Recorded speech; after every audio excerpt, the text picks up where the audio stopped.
يا أرحم الراحمين يا أرحم الراحمين يا أرحم الراحمين فرج على المسلمين يا أرحم الراحمين يا أرحم الراحمين يا أرحم الراحمين يا أرحم الراحمين فرج على المسلمين يا ربنا يا كريم يا ربنا يا رحيم أنت الجواد الحليم وأنت نعم المعين يا أرحم الراحمين يا أرحم الراحمين يا أرحم الراحمين فرج على المسلمين اللهم صل وسلم وبارك عليه وعلى آله. Assalamualaikum warahmatullahi wabarakatuh. Alhamdulillahirabbil alamin wassalatu wassalamu ala sayyidil anbiya'i wal mursalin sayyidina maulana Muhammadin wa ala alihi washabihi ajmain amma ba'du. Alhamdulillah, kita pada kesempatan kali ini bisa berjumpa lagi dalam acara Q&A part kelima di channel YouTube Ashab Alwi. Baiklah, akan saya bacakan pertanyaannya yang pertama. Ini dari Jihan Hajidah 03. Assalamualaikum. Maaf, Jihan mau tanya, kalau cara ngilangin kata-kata toksik dan sebagainya dari diri kita itu gimana ya? Soalnya Jihan punya teman yang kayak gitu. Jadi biar Jihan gak ikut-ikutan, jadi Jihan tanya sama saya. Silahkan, monggo dijawab. Assalamualaikum warahmatullahi wabarakatuh. Alhamdulillah, alhamdulillahirabbil alamin, ala sayyidina Muhammadin wa ala alihi wa sahbihi ajma'in. Wassalatu wassalamu ala sayyidina wa habibina wa syafi'ina wa maulana Muhammadin wa ala alihi wa sahbihi ajma'in, amma ba'du. Alhamdulillah, segala puji bagi Allah subhanahu wa ta'ala yang telah memberikan nikmat kepada kita. Alhamdulillah, nikmat banyak sekali nikmat. Di antaranya ada nikmat panjang umur, sehat selalu, diberkahi Allah subhanahu wa ta'ala, dan banyak sekali nikmat yang Allah berikan kepada kita. Maka patut kita bersyukur kepada Allah subhanahu wa ta'ala atas segala yang Allah berikan kepada kita. Salawat serta salam semoga tercurah kepada junjungan kita Nabi mulia, baginda Nabi besar Nabi Muhammad sallallahu alaihi wasallam, beserta keluarganya, sahabatnya, dan juga pengikutnya. Dan mudah-mudahan kita berdoa kepada Allah, kita termasuk daripada sebaik-baik umatnya baginda Nabi Muhammad SAW. Umat yang dibanggakan oleh baginda Nabi Muhammad SAW. Amin, amin, ya rabbal alamin. Alhamdulillah, hadirin hadirat yang dimuliakan Allah Subhanahu wa ta'ala. Pertanyaan yang tadi daripada ada kata-kata toksik, yaitu istilahnya lebih ke kata-kata yang tidak baik ya. Ini kalau kita belum tahu kata toksik, ini kata-kata yang tidak baik. Perlu kita ingat, Rasulullah Shallallahu Alaihi Wasallam mengajari kepada kita akhlakul karimah. Nabi besar Nabi Muhammad Shallallahu Alaihi Wasallam menyayangi umat-umatnya, dan semua itu baginda Nabi Muhammad Shallallahu Alaihi Wasallam menggunakan kata-kata yang santun, baik. Santun dan baik. Jika bertemu dengan sahabat baginda Nabi Muhammad SAW, bertemu dengan kata-kata yang baik. Lalu bertemu dengan siapapun, baginda Nabi Muhammad SAW dengan kata-kata baik. Bertemu dengan Sayyidah Fatimah dengan kata-kata baik, dan yang lainnya. Jadi perlu kita ingat, wahai hadirin hadirat yang dimuliakan Allah Subhanahu wa ta'ala, jika itu ada di dalam diri kita, jauhkanlah. Jangan sampai kata-kata itu malah makin dekat kepada kita. Kalau ada sudah ada gitu, sudah kita mengingat daripada kata-kata kotor itu, sekarang buang kata-kata itu. Jangan sampai kita pakai lagi. Dan kita buang jauh-jauh. Jikapun daripada pergaulan, ada daripada teman kita atau bagaimana yang berkata tidak baik, kita jauhkan. Dekat tidak apa-apa, tapi jika berkata tidak baik, kita jauhi dulu. Jangan diikuti. Jangan diikuti, naam. Jangan diikuti dulu, kita jauhi dulu. Maka jangan sampai kita berkata yang tidak baik-baik. Apalagi memfitnah, caci, maki, itu tidak baik. Tidak boleh. Rasulullah SAW tidak mengajarkan itu. Baginda Rasulullah SAW mengajarkan akhlak, mengajarkan semuanya kepada kita semua, kepada umatnya tentunya, dengan akhlakul karimah, yaitu dengan kata-kata yang baik, kata-kata yang santun. Rasulullah SAW pernah bersabda, salamatul insan fi hifzil lisan. Salamatul insan fi hifzil lisan. Yaitu selamatnya seorang insan, selamatnya seorang manusia, yaitu terdapat pada lisannya. Jika dia bisa menjaga lisannya, maka dia termasuk golongan yang selamat. Dan bukan saja selamat, dicintai oleh baginda Rasulullah SAW.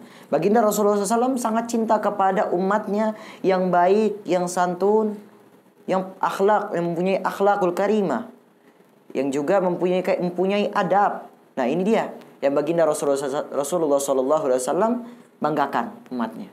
Oleh karena itu, untuk kita tetap kita jaga hati kita, jangan sampai ada kata-kata yang tidak baik di dalam hati kita ataupun daripada lisan yang keluar daripada lisan kita. Wallahu a'lam bishawab. Alhamdulillah sudah dijawab oleh beliau dengan detail ya. Jadi kita harus bisa bisa menjaga lisan kita ya, agar tidak mengucapkan kata-kata yang tidak baik. Terkadang banyak juga yang suka keceplosan gitu, Beb. Baik. Kita lanjut pertanyaan yang selanjutnya dari Syifa Rahmadiani 16. Assalamualaikum, Beb. Saya mau tanya, kalau sholat sunnah seperti sholat tahajud itu sudah dilakukan selama 3 hari, tapi tidak dikerjakan lagi, itu hukumnya apa ya, Bib? Terima kasih. Monggo silakan. Sholat tahajud, bismillahirrahmanirrahim. Sholat sunnah, daripada sholat sunnah, apa itu sholat sunnah? Sunnah itu yang baginda Rasulullah SAW kerjakan setiap hari. Sunnah baginda Rasulullah SAW, yang baginda Rasulullah SAW kerjakan. Sunnah jika kita ikuti, kita dapat pahala. Tapi kalau kita tidak melakukannya, tidak apa-apa. Tidak mendapatkan dosa, tapi tetap tidak mendapatkan pahala juga. Jadi ya tidak apa-apa. Tapi lebih baik kita mengerjakannya, yaitu sunnah baginda Nabi Muhammad SAW. Nah, ini dia. Hadirin hadirat yang dimuliakan oleh Allah Subhanahu wa taala. Salat tersebut kita tinggalkan sunnah. Tapi yang dipertanyakan istiqomahnya kita. Sayang, kita sudah sholat tahajud 3 hari. Kalau bisa kita istiqomahkan. Jangan sampai kita punya rutin. Misalnya rutinan kita, misalnya kita berzikir, membaca Rotibul Haddad misalnya.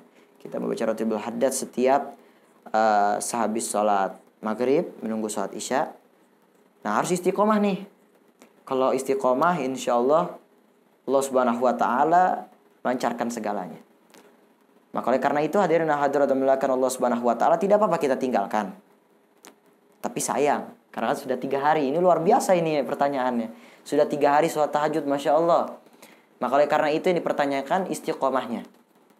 Yang harus dipertanyakan, apakah istiqomah? Istiqomah, perlu istiqomah. Jika istiqomah, setiap hari kita sholat tahajud, insya Allah mudah-mudahan Allah Subhanahu wa ta'ala memberikan keberkahan kepada kita. Ini sholat tahajud, sholat yang luar biasa, sholat sunnah yang luar biasa. Maka oleh karena itu, hadirin hadirat dimuliakan Allah Subhanahu wa ta'ala, bahwasanya al-istiqamah khairum min alfi qaramah.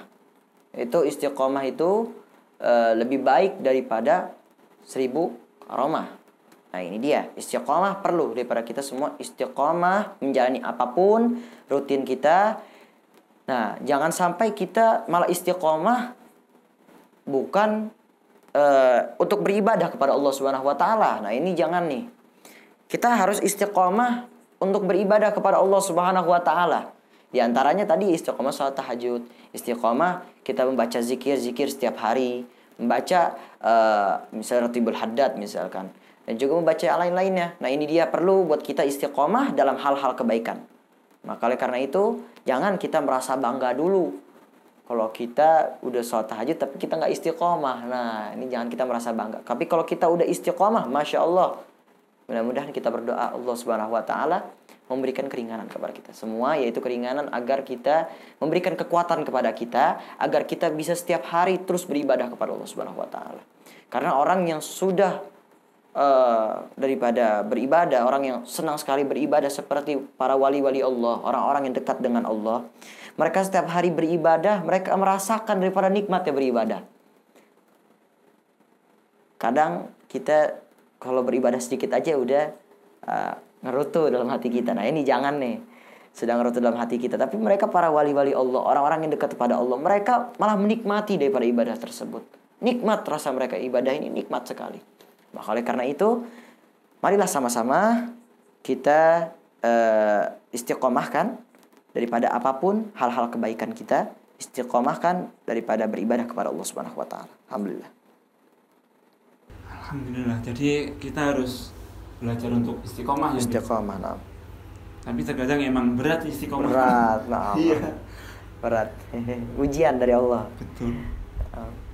Tapi adik ini udah hebat, ini udah bisa 3 hari sholat tahajud. Iya, Masya Allah, luar biasa. Maka istiqomahkan itu. Bercakap ya, sayang banget kalau tidak dilanjutkan. Iya, sayang. Baik.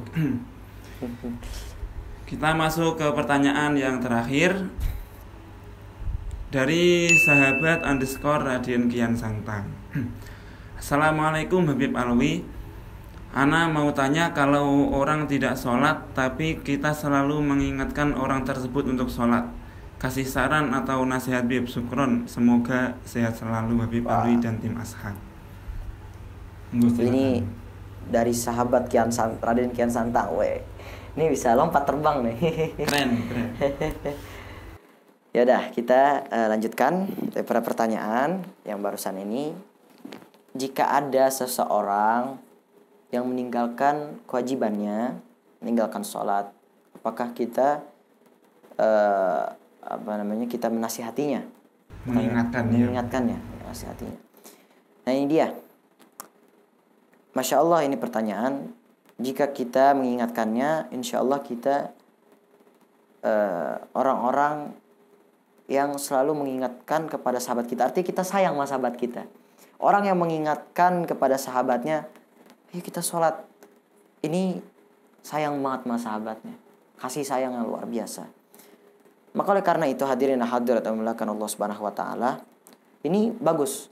Kita mengingatkan orang untuk beribadah kepada Allah Subhanahu Wa Taala, mengingatkan kewajibannya beribadah kepada Allah Subhanahu Wa Taala. Ini sangat bagus, sangat luar biasa, bagus banget. Nah ini dia. Tapi terkadang ada juga pertanyaan yang muncul. Pertanyaan seperti ini. Terkadang kita sudah mengingatkannya, tapi tetap masih tidak beribadah kepada Allah, tidak sholat. Nah ini gimana nih? Ada cara-cara bagaimana kita mengingatkannya. Yang paling pertama yaitu kita menuliskan surat, menuliskan pesan. Mungkin kalau zaman sekarang sudah ada pesan lewat WhatsApp atau apa. Tapi kalau bisa di surat kita tuliskan untuk sahabat kita yang kita sayangi. Kita kasih. Kita ingatkan untuk menunaikan ibadah sholat. Jika jauh ya. Tapi jika memang daripada surat kabar tersebut masih belum juga, tidak ada kata lain, perlu kita menasihatinya langsung. Kita temukan. Karena luar biasa keberkahan kita yang mengingatkan orang lain, mengingatkan untuk waktunya beribadah, mengingatkan untuk sholat. Ini sangat luar biasa. Pahalanya luar biasa. Maka insya Allah cara Alwi tadi begitu. Antara dua ini insya Allah mudah-mudahan Allah Subhanahu Wa Taala memberikan keluasan kelapangan hatinya. Dan jika memang hal dua ini sudah masih belum mampu mengingatkannya, doakan. Dari mana? Waktu setelah kita sholat, Kita doakan agar Allah memberikan hidayah kepada hatinya. Allah membuka hatinya. Insya Allah. Jangan kita meremehkan doa. Doa ini luar biasa. Apalagi doa untuk kebaikan. Luar biasa. Allah Subhanahu wa ta'ala akan mengabulkannya insya Allah. Jika kita memang mengajak semuanya untuk hal-hal kebaikan. Mengajak semuanya untuk hal-hal kebaikan. Maka insya Allah orang yang menasihatinya insya Allah juga mendapatkan pahala. Dan orang yang tadinya tidak sholat, akhirnya sholat, Masya Allah, Allah Subhanahu wa ta'ala insya Allah akan mengampuni jika dia benar-benar bertobat kepada Allah Subhanahu wa ta'ala. Wallahu a'lam bishawab. Mudah-mudahan bermanfaat insya Allah. Alhamdulillah, semua sudah dijawab oleh beliau dengan sempurna. Baiklah, tiba kita di penghujung acara pada Q&A kali ini. Kita akan insya Allah akan berjumpa lagi pada Q&A selanjutnya di Ashab Alawi. Kurang lebihnya mohon maaf yang sebesar-besarnya. Wassalamualaikum warahmatullahi wabarakatuh.